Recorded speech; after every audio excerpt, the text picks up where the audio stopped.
750 ta'an akka turan himan. Namootni balaa kanarraa hafanis magaalaa Giriik Kaalamaataa keessatti yaalamaa jiru. Firaa'ol Balaayee dabalata qabdi.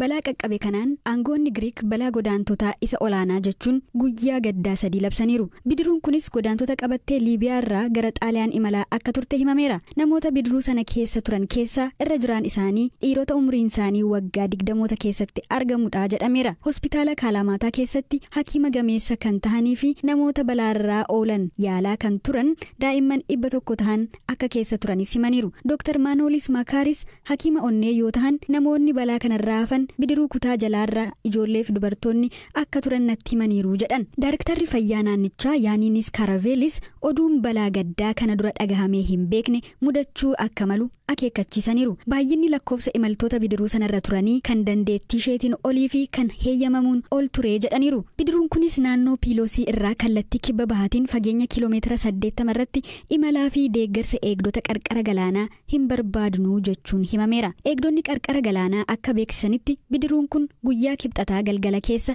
bakka qaama galaana idila addunyaa ta'e irratti mul'attee turte jedhameera. Xiyyaarri Feeronteeksii kan eejensii daangaa gamtaa Awurooppaa ta'e bidiruu kana arguu gabaaseera. Imaltoota bidiruu kanaan imalaa turan keessaa tokko jaakkeettii baraarsa lubbuu kaawwatanii akka hin turre eegdonni dubbataniiru. Miidiyaan mootummaa Giriik ERT'n odeeffannoo ministeera doonii eeruudhaan aangoonni itti gaafatamtoota bidiruu sana waliin irra deddeebiin bilbilaan quunnamuun deeggarsa kennuuf gaaffii dhiyeessanillee gara Xaaliyaanii imaluun alatti homaa hin barbaannu jedhamu gabaaseera. Miidiyaan biyyattii kun akka gabaasetti godaantonni kunneen guyyootaaf imalaa turuu fi kibxata waaree booda dooniin kaargoo Maaltaa nyaataa fi bishaan dhiyeessuu bidiruu kanatti dhiyaatee ture jedhameera. Roobii akka sa'aatii biyyaatti halkan keessaa sa'aatii 7:40 irratti namni tokko motorri bidiruu kanaa hojjechuu dhaabuu eegdota qarqara galaanaa Giriikitti beeksisuun himameera. Ta'us garuu osoma baay'ee hin turin bidiruun kun guutummaan guututti dhidhimuudhaaf daqiiqaawwan 10 hanga 15 qofaa itti fudhatee jedhameera. Hojiiwwan barbaachaaf lubbuu baraaruu itti fufanillee haalli qilleensaa hamaa naannicha jiru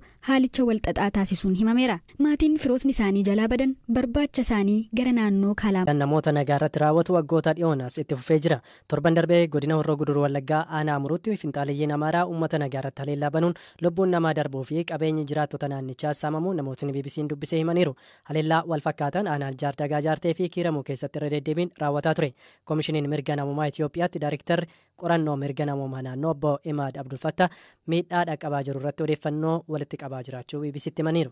Egaa haleellaan namoota nagaa raawwatamu kamiyyuu bisa kamiyyuu qaama kamiyyuu raawwatamu naman qabu fannoo qabnaa dhimma isaa hordofaatu jirra. Haa ta'utti garuu akkuma beekamu naannoon isaa nama hojjettoota keenya garasitti bobbaasneetu qorannoon barbaachisu godhamee waan diteeyil isaa gachuu hin dandeenyu. Haa ta'utti garuu fageenyatti akkuma kanaan dura gochaa turre odeeffannoowwan barbaachisaa ta'an walitti qabuutti jirra. Walitti qabuudhaan qaamolee mootummaa garaagaraatiin kominikeet gochuutu jira. Dhimma kana mootummaa wajjin walitti dhiyeenyaan hojjechaa jirtu? Qaamolee mootummaa dhimmi ilaallatu qaamolee hooggansaa naannoo Oromoo wajjin dhimmoota kanarratti odeeffannoo qabnu isaan biraan kennee jira. Isaanis qubaatti dabalii irratti akka hojjetaa jiranidha. Akka koomishinii keessanitti haleellaa dabalaa dhufe kan akkamitti ilaaltu? Gahee akkamii maal gochuu dandeessu?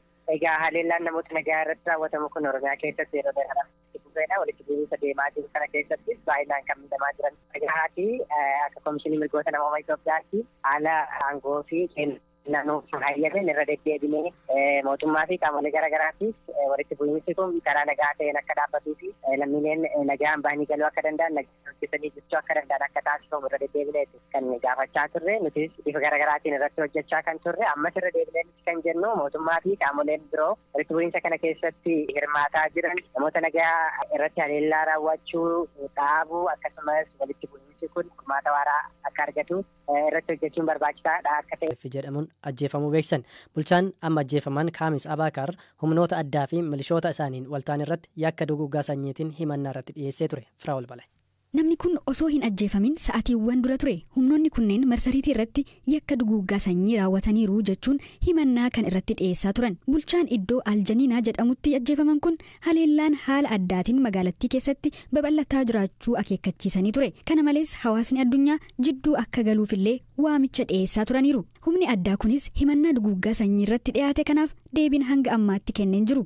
Achuma biyyattii keessatti naannoo Niyaalaa fi Zaalingee keessatti walitti bu'iinsi wal fakkaataan uumamee akka tures gabaafameera. Waraana Sudaan keessatti baatiiwwan dura uumameen hanga ammaatti lammiileen dhibbaan lakkaa'aman kan ajjeefaman yoo ta'u kanneen miiliyoonaa ol ta'an ammoo bakka jireenya isaanii irraa buqqaafamaniiru. Barreessaan olaanaa dhaabbata mootummoota gamtoomanii Antooniyoo Guuterees haleellaan saba bu'uureffachuun namoota nagaa irratti raawwatamu akka baay'ee isaan yaaddessu dubbataniiru. Kana malees miidhaan saala bu'uureffatee fi gudeeddiin cimee itti fufuun akka isaan gaddisiise barreessaa olaanaan kun ibsaniiru. Bulchiinsa Daarfuritti bara 2000 irraa qabee hidhattoonni milishoota Arabaa kanneen Araba hin taane waraanuudhaaf bobba'uu isaanii hordofee naannichatti lolli irra deddeebiin gaggeeffamaa jira. Ajjechaa jaarraa 21ffaa keessatti raawwataman keessaa tokko kan ta'een haleellaa Daarfuriin lammiileen kuma hedduun lakkaa'aman ajjeefamanii kanneen miiliyoonotaan lakkaa'aman ammoo qe'ee isaanii irraa buqqaaniiru. Itti hammaate xiqqeessuuf naacha 40 gurgurtaaf dhiyeessuu miidiyaaleen biyya keessaa gabaasaniiru. Kanneen reeptaayiloota kana bituuf yaada qaban caalbaasee ministeera naannoo biyyattiitti akka bitan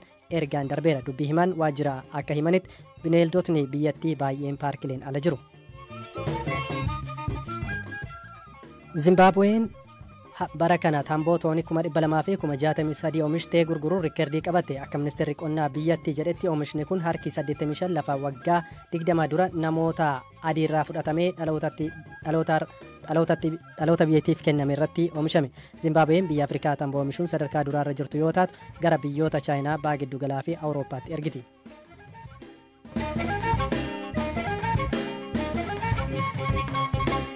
Dhimma itti aanuun magaalaa Finfinneetti facaasaa dheengaddaa Artist Qamar Yuusufii fi Taaddalaa Gammachuu ijoollee isaanii mana barumsaatii fuudhuu yoo deeman hokkarri isaan hin eegne isaan mudachuu Qamar Yuusuf BBC'tti himan.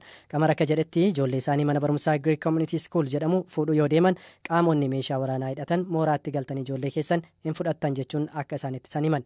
Amma karaa abukaatoo isaanii qaamolee rakkoo uuman himachuuf adeemsa irra akka jiran kan himan Artist Qamar yaaddoo nageenyaa keessa nu galchaniiru garuu eenyummaa isaanii hin barre jechuun BBC'tti dubbatan. Waan hin baratamini maaliif ijoollee keenya fuudhuu dhufnaan waan hin beekamne waan akka illee nutti ibsanii kilaashiin dhaabbatanii booda isaan keessa seennaan isinis kilaashiin ol hin seentanii namni biraa jireeni anamaaf Taaddalee qofatti as deebi'anii gaan beeku akka waa nu eeggachuuf haa ta'u maaliif haa ta'u guutumatti ijoollee kanaa ta'uu hin beekne immoo numa lameen itti kan qawwee deebisanii achi qawween baarraqe gaa'ii baarra'inaan immoo dim jennaan namni hundi dhagee namni walitti gadi jige amma iyyite ijoolleen too yeroo san baqatan jechuudha. Jarri kun namoota akkamiidha? Qaama nageenyaati moo akkanuma namoota akkamii? Wayaa isaanii waanuma militarii kana uffatanii waa kilaashii hidhannoos qabanii makiinaa adii tokko keessa kan gurraacha tintu ta'e keessa nama 3 moo 4 ta'a isaantu ajaja waan godhan kana. Hayyee.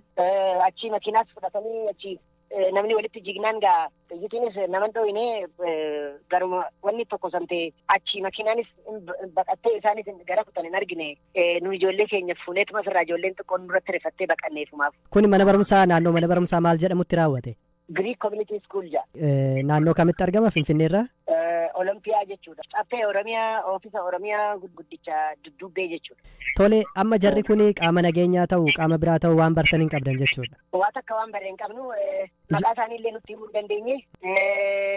Ogaa Taaddeen taargaa makiinaa kaasuu fedhees ni qabaabbalanii akka taargaan makiinaattis mul'atu hin barbaanne. Ijoollee keessan hin fudhattanii mana barumsaa kana seentanii jedhamoo gaaffii biraa isinii dhiyeessantu jira? Ijoolleen fudhattan jedhan. Sababa isiniif ibsan hin jiru? Hin jenne waan akka hin jenne sababi. Artisti Qamar miidhaniiru yookaan rukutaniiru kan jedhan ni jiru. Dhugaadhaa waa sitti bu'anii miidhan ni jira namni si tuqe jira? Narru kunnee natti qabaabbalee hoggaa natti tokkos deemu namni iyyee gamanaan deemee hoggaa ammas jararraa achi utaaluu harkaa baarraayitee samii keessa ta'e gaa xiyyitiin nurra hin buune ana duuba Taaddalee dhaabbata. Sanaan nagumaan manatti deebitan ergasii? Achi nagaan manatti deebinee guyyaatti aanu nu waamanii iddoo tokkotti guyyaatti aarrallee nu waamanii hin dhayne nutis maaliif akka nu waamanii eenyu kan waame hin beeknu hin deemne baqa bakka san. Eenyu kan si waame? Waan achi ta'e san dubbannaa dhiifama jennaa jaaniiti telefoona bilbilanii ijoolleen Oromoo baay'inaan waan na biratti walitti qabamanii jiraniif ijoolluma teenya kaase jalaan dubbanne ijoolleen ittuma cufte. Jaruma sanatu ofii bilbilee dhiifama sin gaafanna koottaa jedha. Naasofnaa dubbiin akka isin laaltan sanii miti jan ijoolleen keenya immoo waxabajjii kana keessa ijoolleen keenya dhumuu barte waanuma aggatamee jira jaaniiti telefoona narraa fuudhanii ijoolleen ani alkulameen kana ijoollumati keenya idduun bulee ijoollumatu telefoona kaasaa ijoollumatu cufaa hin kaasan nama jedha nama baay'eetuma biyya alaarraas bilbilaa Ameerikaa, Kanadaa ijoollumatu deebisa. Ammoo warri asii akkas jennaan ijoolleen ittuma cufnee jaan bakka hin barbaachisu jennee. Bakka kamitti si waamanii ture? Bakkuma wanti kun raawwatetti moo bakka biraatti sin beellaman? Hin gaafanne ijoolleen waame jennaan wanni kun sodaachisaadha. Bakkuma takka illee deemuu hin barbaachisu wanni kana. Seerumaan jala deemuu qabnaa jedhaniiti ijoolleen taphaqoonni keenya kan Oromootis walitti qabamanii nu bilbilan. Qaamni nageenyaa kana